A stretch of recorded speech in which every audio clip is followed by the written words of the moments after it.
ਸਤਿ ਸ਼੍ਰੀ ਅਕਾਲ ਜੀ ਸਾਰਿਆਂ ਨੂੰ। ਸਵਾਗਤ ਹੈ ਤੁਹਾਡੇ ਆਪਣੇ YouTube ਚੈਨਲ ਮੋਟੀਵੇਟਡ ਐਵਰੀਡੇ ਦੇ ਵਿੱਚ।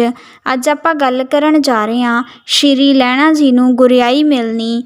ਇੱਕ ਦਿਨ ਫਿਰ ਜਦ ਗੁਰੂ ਜੀ ਧਰਮਸ਼ਾਲਾ ਵਿੱਚ ਬੈਠੇ ਤਾਂ ਸ਼੍ਰੀ ਲਹਿਣਾ ਜੀ ਨੂੰ ਆਤਮ ਉਪਦੇਸ਼ ਕਰਨ ਵਾਸਤੇ ਬਿਠਾਲ ਕੇ ਕਹਿਣ ਲੱਗੇ, ਪੁਰਖਾ ਤੂੰ ਬਹੁਤ ਸੇਵਾ ਕੀਤੀ ਹੈ, ਜੋ ਕੁਝ ਪੁੱਛਣਾ ਚਾਹੋ ਪੁੱਛ ਲਓ।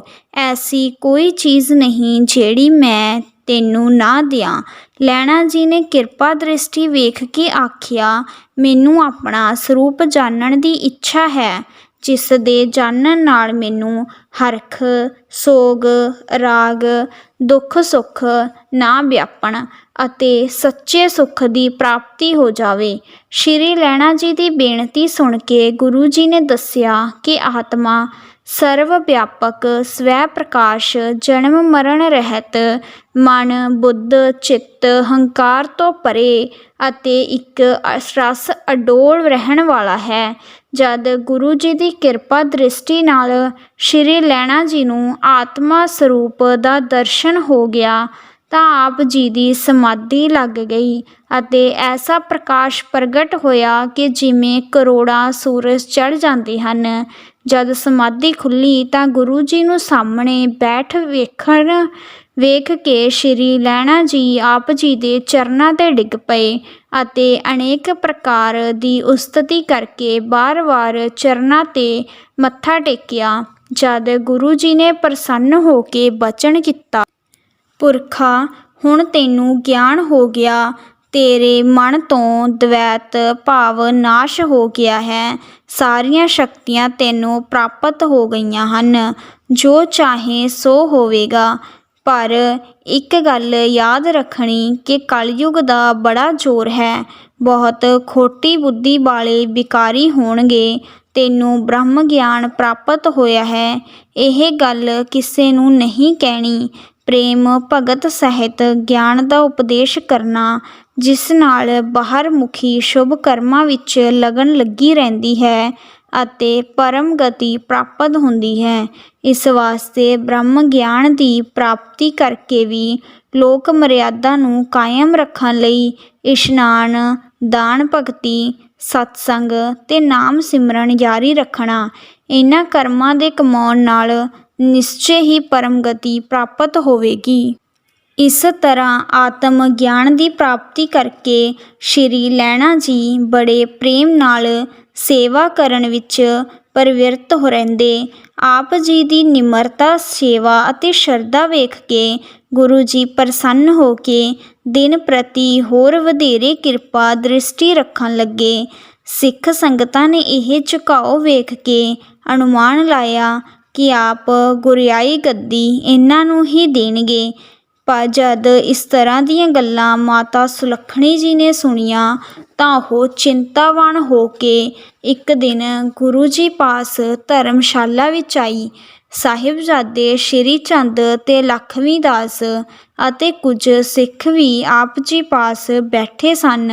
ਸੁਲੱਖਣੀ ਜੀ ਨੇ ਪਾਸ ਬੈਠ ਕੇ ਆਖਿਆ ਕਿ ਮੈਂ ਸੁਣਿਆ ਹੈ ਕਿ ਤੁਸੀਂ ਲਹਿਣਾ ਜੀ ਨੂੰ ਗੁਰਿਆਈ ਗੱਦੀ ਦੇਣੀ ਚਾਹੁੰਦੇ ਹੋ। ਜੇ ਇਹ ਗੱਲ ਠੀਕ ਹੈ ਤਾਂ ਤੁਹਾਨੂੰ ਆਪਣੇ ਯੋਗ ਪੁੱਤਰਾਂ ਨੂੰ ਛੱਡ ਕੇ ਇੱਕ ਸੇਵਾਦਾਰ ਨੂੰ ਗੱਦੀ ਦੇਣੀ ਉਚਿਤ ਨਹੀਂ ਹੈ। ਪੁੱਤਰਾਂ ਤੋਂ ਜਗਤ ਵਿੱਚ ਵੰਸ ਵੱਧਦੀ ਹੈ ਅਤੇ ਪੁੱਤਰਾਂ ਤੋਂ ਜਸ਼ ਫੈਲਦਾ ਹੈ। ਸ੍ਰੀ ਸੁਲੱਖਣੀ ਜੀ ਤੋਂ ਐਸੇ ਬਚਨ ਸੁਣ ਕੇ ਗੁਰੂ ਜੀ ਕੁਝ ਚਿਰ ਵਾਸਤੇ ਚੁੱਪ ਕਰ ਰਹੇ।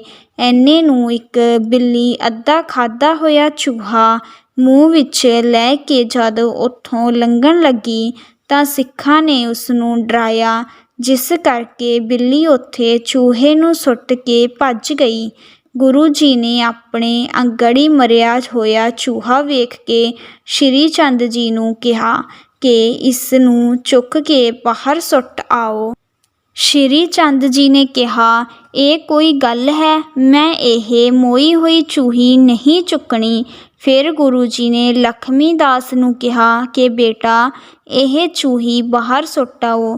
ਲਖਮੀ ਦਾਸ ਜੀ ਨੇ ਵੀ ਕਿਹਾ ਕਿ ਮੋਈ ਹੋਈ ਚੂਹੀ ਨੂੰ ਮੈਂ ਹੱਥ ਨਹੀਂ ਲਾਉਣਾ, ਜੇ ਆਖੋ ਤਾਂ ਹੋਰ ਕਿਸੇ ਪਾਸੋਂ ਚੁਕਵਾ ਦਿੰਦਾ ਹਾਂ। ਉਪਰੰਤ ਗੁਰੂ ਜੀ ਨੇ ਸ਼੍ਰੀ ਲਹਿਣਾ ਜੀ ਵੱਲ ਵੇਖ ਕੇ ਆਖਿਆ, ਹੇ ਕਰਤਾਰ ਦੇ ਪਿਆਰੇ, ਤੂੰ ਉਹ ਉੱਠ ਇਸ ਚੂਹੀ ਨੂੰ ਬਾਹਰ ਸੁੱਟਾ। ਸ਼੍ਰੀ ਲਹਿਣਾ ਜੀ ਨੇ ਅਜੇ ਅੱਧੀ ਗੱਲ ਸੁਣੀ ਸੀ ਕਿ ਤਤਕਾਲ ਹੀ ਚੂਹੀ ਨੂੰ ਫੜ ਕੇ ਬਾਹਰ ਦੂਰ ਸੁੱਟ ਆਏ। ਤਦ ਗੁਰੂ ਜੀ ਨੇ ਸੁਲੱਖਣੀ ਨੂੰ ਆਖਿਆ, ਹੇ ਪ੍ਰੀਏ, ਮਨ ਵਿੱਚ ਵਿਚਾਰ ਲੈ ਕਿ ਆਪਣੇ ਪੁੱਤਰਾਂ ਦਾ ਕੀ ਹਾਲ ਹੈ, ਪਰਾਏ ਪੁੱਤਰ ਦਾ ਕੀ ਹੈ। ਇਹ ਆਪਣੇ ਪੁੱਤਰ ਕਦੀ ਸਾਡੀ ਆਗਿਆ ਦਾ ਪਾਲਣ ਨਹੀਂ ਕਰਦੇ ਤੇ ਉਹ ਸਦਾ ਸਾਡੀ ਆਗਿਆ ਵਿੱਚ ਕੰਮ ਕਰਦਾ ਹੈ। ਇਹ ਕਿਸੇ ਦੇ ਵੱਸ ਦੀ ਗੱਲ ਨਹੀਂ ਹੈ। ਜਿਸ ਉੱਤੇ ਕਰਤਾਰ ਦੀ ਕਿਰਪਾ ਹੋਵੇ ਉਹੀ ਇਸ ਗੱਦੀ ਦੀ ਵਸਤੂ ਨੂੰ ਲੈਂਦਾ ਹੈ। ਜਲ ਸਦਾ ਨੀਵੇਂ ਪਾਸੇ ਹੀ ਜਾਂਦੇ ਹਨ, ਉੱਚੇ ਟਿੱਬੇ ਉੱਤੇ ਇੱਕ ਬੂੰਦ ਭਰ ਨਹੀਂ ਠਹਿਰਦਾ। ਇਹ ਬਚਨ ਸੁਣ ਕੇ ਅਤੇ ਵੇਖ ਕੇ ਸ਼੍ਰੀ ਸੁਲੱਖਣੀ ਜੀ ਉੱਠ ਕੇ ਆਪਣੇ ਘਰ ਨੂੰ ਚਲੇ ਗਏ। ਕੁਝ ਦਿਨ ਉਪਰੰਤ ਗੁਰੂ ਜੀ ਨੇ ਇੱਕ ਹੋਰ ਪਰਤਾਵਾ ਕਰਨ ਵਾਸਤੇ ਕੌਤਕ ਰਚਿਆ। ਇੱਕ ਰਾਤ ਜਦ ਆਪ ਜੀ ਬਿਰਾਜ ਰਹੇ ਸਨ ਅਤੇ ਦੋਵੇਂ ਸਾਹਿਬਜ਼ਾਦੇ ਵੀ ਆਪ ਜੀ ਪਾਸ ਸੁੱਤੇ ਹੋਏ ਸਨ, ਤਾਂ ਆਪ ਜੀ ਨੇ ਸ਼੍ਰੀ ਚੰਦ ਜੀ ਨੂੰ ਕਿਹਾ, ਪੁੱਤਰ, ਸਾਡਾ ਚਾਦਰਾ ਨਦੀ ਤੋਂ ਧੋ ਕੇ ਛੇਤੀ ਸੁਕਾ ਕੇ ਲੈ ਕੇ ਆਓ। ਅੱਗੋਂ ਸ਼੍ਰੀ ਚੰਦ ਜੀ ਨੇ ਕਿਹਾ, ਮੈਂ ਥੱਕਾ ਹੋਇਆ ਆਰਾਮ ਕਰ ਰਿਹਾ ਹਾਂ, ਠੰਡੇ ਪਾਣੀ ਨਾਲ ਹੱਥ ਠਰ ਜਾਣਗੇ। ਦਿਨ ਚੜ੍ਹੇਗਾ ਤਾਂ ਸੇਵਾਦਾਰ ਪਾਸੋਂ ਧੁਆ ਦਿਆਂਗਾ। ਜਦ ਫਿਰ ਗੁਰੂ ਜੀ ਨੇ ਆਪਣੇ ਛੋਟੇ ਪੁੱਤਰ ਲਖਮੀ ਦਾਸ ਨੂੰ ਆਖਿਆ ਤਾਂ ਉਸਨੇ ਵੀ ਇਸ ਤਰ੍ਹਾਂ ਹੀ ਉੱਤਰ ਦਿੱਤਾ। ਉਪਰੰਤ ਗੁਰੂ ਜੀ ਨੇ ਜਦ ਲਹਿਣਾ ਜੀ ਨੂੰ ਕਿਹਾ ਕਿ ਪੁਰਖਾ, ਸਾਡੀ ਚਾਦਰ ਧੋ ਲਿਆ, ਤਾਂ ਲਹਿਣਾ ਜੀ ਤਤਕਾਲ ਹੀ ਉੱਠ ਕੇ ਨਦੀ ਵਿੱਚ ਚਾਦਰ ਧੋਣ ਜਾ ਲੱਗੇ। ਚਾਦਰ ਧੋਣ ਸਮੇਂ ਲਹਿਣਾ ਜੀ ਨੇ ਵੇਖਿਆ ਕਿ ਸੂਰਜ ਸਿਖਰ 'ਤੇ ਹੈ ਅਤੇ ਬੜੀ ਤਿੱਖੜ ਦੁਪਹਿਰ ਲੱਗੀ ਹੋਈ ਹੈ। ਲਹਿਣਾ ਜੀ ਚਾਦਰਾ ਧੋ ਕੇ ਅਤੇ ਸੁਕਾ ਕੇ ਗੁਰੂ ਜੀ ਪਾਸ ਲੈ ਆਏ। ਗੁਰੂ ਜੀ ਨੇ ਪ੍ਰਸੰਨ ਹੋ ਕੇ ਥਾਪੜਾ ਦਿੱਤਾ ਅਤੇ ਬਹੁਤ ਪ੍ਰਸ਼ੰਸਾ ਕੀਤੀ। ਇੱਕ ਦਿਨ ਫਿਰ ਗੁਰੂ ਜੀ ਨੇ ਹੋਰ ਪ੍ਰੀਖਿਆ ਵਾਸਤੇ ਆਪਣਾ ਕਹਿ ਦਾ ਕਟੋਰਾ ਚਿੱਕੜ ਚੁੱਲ੍ਹੇ ਵਿੱਚ ਸੁੱਟ ਕੇ ਸ਼੍ਰੀ ਚੰਦ ਜੀ ਨੂੰ ਆਖਿਆ ਕਿ ਬੇਟਾ, ਸਾਡਾ ਕਟੋਰਾ ਇਸ ਚੁੱਲ੍ਹੇ ਵਿੱਚ ਡਿੱਗ ਪਿਆ ਹੈ, ਇਸ ਨੂੰ ਕੱਢ ਕੇ ਸਾਫ਼ ਪਾਣੀ ਨਾਲ ਧੋ ਕੇ ਮਾਂਜ ਕੇ ਸਾਡੇ ਪਾਸ ਲੈ ਆਓ। ਸ਼੍ਰੀ ਚੰਦ ਜੀ ਨੇ ਕਿਹਾ, ਇਸ ਗੰਦੇ ਤੇ ਮੈਲੇ ਜੂਠੇ ਪਾਣੀ ਵਿੱਚ ਮੇਰੇ ਕੱਪੜੇ ਖਰਾਬ ਹੋ ਜਾਣਗੇ, ਕਿਸੇ ਸਿੱਖ ਨੂੰ ਆਖ ਕੇ ਕਢਵਾ ਲਵੋ।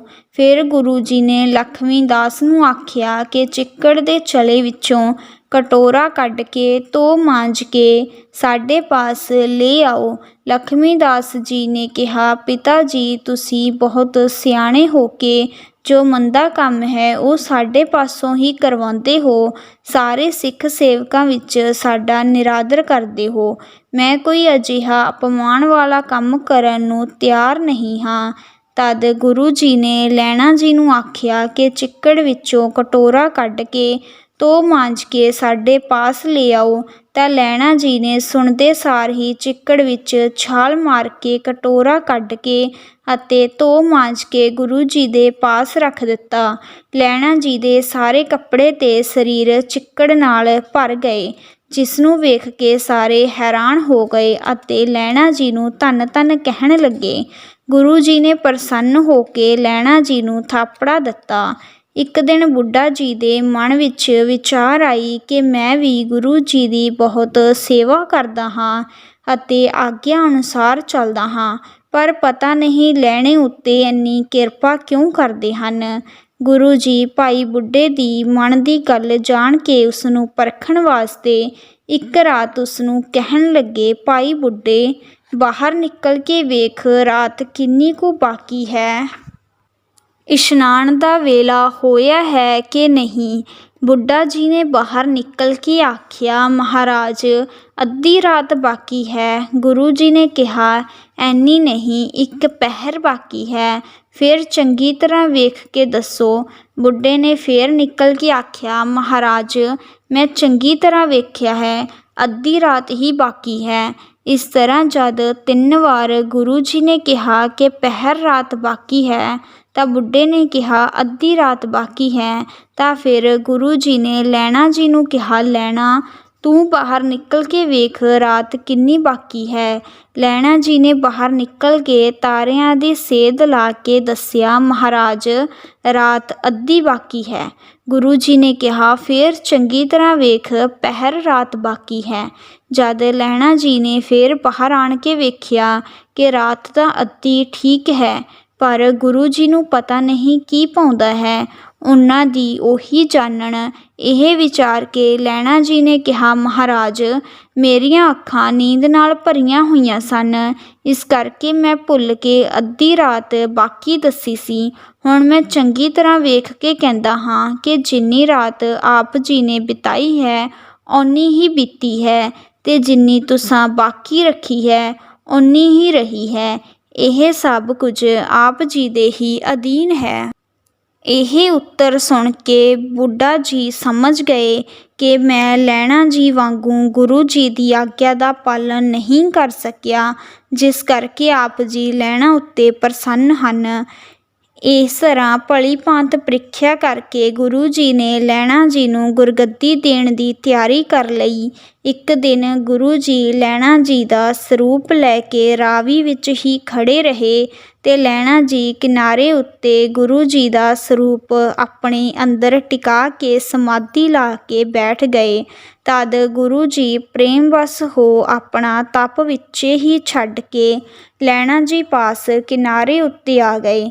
ਤਦ ਲਹਿਣਾ ਜੀ ਨੂੰ ਆਪਣੇ ਸਰੂਪ ਵਿੱਚ ਲਵਲੀਨ ਵੇਖਿਆ ਤਾਂ ਆਪ ਜੀ ਨੇ ਆਪਣਾ ਸਰੂਪ ਉਸ ਦੇ ਧਿਆਨ ਵਿੱਚੋਂ ਖਿੱਚ ਲਿਆ, ਜਿਸ ਨਾਲ ਲਹਿਣਾ ਜੀ ਨੇ ਤਰਬਕ ਤੇ ਅੱਖਾਂ ਖੋਲ੍ਹ ਲਈਆਂ ਅਤੇ ਗੁਰੂ ਜੀ ਨੂੰ ਵੇਖ ਕੇ ਉਹਨਾਂ ਦੇ ਚਰਨਾਂ 'ਤੇ ਸੀਸ ਰੱਖ ਦਿੱਤਾ। ਗੁਰੂ ਜੀ ਪ੍ਰਸੰਨ ਹੋਏ ਅਤੇ ਲਹਿਣਾ ਜੀ ਨੂੰ ਆਪਣੇ ਨਾਲ ਲੈ ਕੇ ਧਰਮਸ਼ਾਲਾ ਵਿੱਚ ਆ ਗਏ। ਦੋਹਾਂ ਪੁੱਤਰਾਂ ਅਤੇ ਹੋਰ ਸਿੱਖ ਸੇਵਕਾਂ ਨੂੰ ਸੱਦ ਕੇ 5 ਪੈਸੇ ਤੇ 1 ਨਾਰੀਅਲ ਹੱਥ ਵਿੱਚ ਲੈ ਕੇ ਲਹਿਣਾ ਜੀ ਦੀਆਂ 3 ਪ੍ਰਕਰਮਾਂ ਕਰਕੇ ਉਹਨਾਂ ਅੱਗੇ ਭੇਟਾ ਰੱਖ ਕੇ ਮੱਥਾ ਟੇਕ ਦਿੱਤਾ। ਲਹਿਣਾ ਜੀ ਇਹ ਕਾਰਵਾਈ ਵੇਖ ਕੇ ਬਹੁਤ ਹੈਰਾਨ ਹੋ ਗਏ ਅਤੇ ਕਿਹਾ, ਮਹਾਰਾਜ ਤੁਸੀਂ ਪਰਮੇਸ਼ਵਰ ਰੂਪ ਹੋ ਕੇ ਮੇਰੇ ਜਿਸ ਸਰੀਰ ਅੱਗੇ ਸੀਸ ਨਿਵਾਇਆ ਹੈ, ਮੈਂ ਸਮਝਦਾ ਹਾਂ ਉਹ ਕੋੜੀ ਹੋ ਜਾਣ ਦੇ ਯੋਗ ਹੈ। ਸ਼੍ਰੀ ਲਹਿਣਾ ਜੀ ਦੀ ਇਹ ਗੱਲ ਸੁਣ ਕੇ ਗੁਰੂ ਜੀ ਨੇ ਕਿਹਾ, ਪੁਰਖਾ ਹੁਣ ਚੁੱਪ ਕਰ, ਜੋ ਮੂੰਹੋਂ ਕੱਢੇਗਾ ਸੋ ਸੱਚ ਹੋ ਜਾਵੇਗਾ। ਹੋਰ ਐਸੀ ਗੱਲ ਨਾ ਕਰਨਾ। ਅੱਜ ਤੋਂ ਤੁਸੀਂ ਸਭ ਦੇ ਗੁਰੂ ਹੋ ਤੇ ਜਗਤ ਤੁਹਾਡਾ ਦਾਸ ਹੈ। ਅਸਾਂ ਕਿਉਂਕਿ ਆਪਣੇ ਅੰਗਾਂ ਤੋਂ ਬਣਾਇਆ ਹੈ, ਇਸ ਕਰਕੇ ਅੱਜ ਤੋਂ ਤੁਹਾਡਾ ਨਾਮ ਸ਼੍ਰੀ ਅੰਗਦ ਹੈ। ਸਤਨਾਮ ਦਾ ਸਿਮਰਨ ਕਰਾਉਣਾ ਅਤੇ ਸਿੱਖੀ ਦੀ ਮਰਿਆਦਾ ਚਲਾਉਣੀ।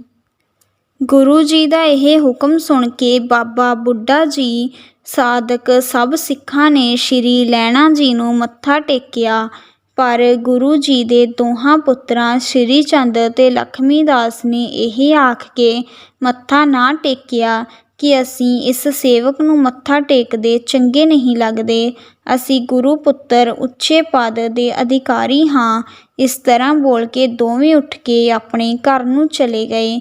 ਉਪਰੰਤ ਗੁਰੂ ਜੀ ਨੇ ਸ਼੍ਰੀ ਅੰਗਦ ਜੀ ਨੂੰ ਪ੍ਰਤੀ ਬਚਨ ਕੀਤਾ ਕਿ ਜਗਤ ਦੇ ਉਧਾਰ ਵਾਸਤੇ ਸਾਡੀ ਸਾਰੀ ਬਾਣੀ ਇਕੱਤਰ ਕਰਕੇ ਸਾਨੂੰ ਪੜ੍ਹ ਕੇ ਸੁਣਾਈ ਜਾਓ ਅਤੇ ਉਸ ਦੀ ਮਰਿਆਦਾ ਬਣ ਕੇ ਉਪਕਾਰ ਦਾ ਕੰਮ ਕਰੋ।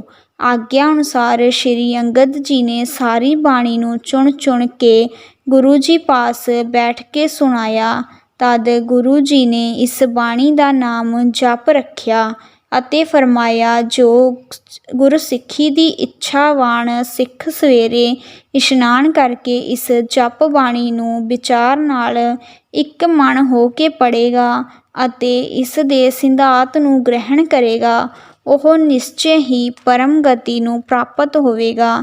ਇਸ ਦਾ ਨੇਮ ਨਾਲ ਪਾਠ ਕਰਨ ਵਾਲੇ ਦੇ ਨੇੜੇ ਕੋਈ ਜਿੰਨ ਭੂਤ ਨਹੀਂ ਆਵੇਗਾ ਅਤੇ ਨਾ ਹੀ ਕੋਈ ਜੰਤਰ ਮੰਤਰ ਅਸਰ ਕਰੇਗਾ। ਉਸ ਦੇ ਸਾਰੇ ਕਾਰਜ ਸੁੱਤੇ ਸਿੱਧ ਹੀ ਸੰਪੂਰਨ ਹੋਣਗੇ। ਜਿਹੜਾ ਪੁਰਸ਼ ਨਾਮ ਬਾਣੀ ਦਾ ਅਭਿਆਸ ਕਰੇਗਾ, ਉਸ ਵਾਸਤੇ ਹੋਰ ਕੋਈ ਕਰਮ ਕਰਨ ਵਾਲਾ ਬਾਕੀ ਨਹੀਂ ਰਹੇਗਾ।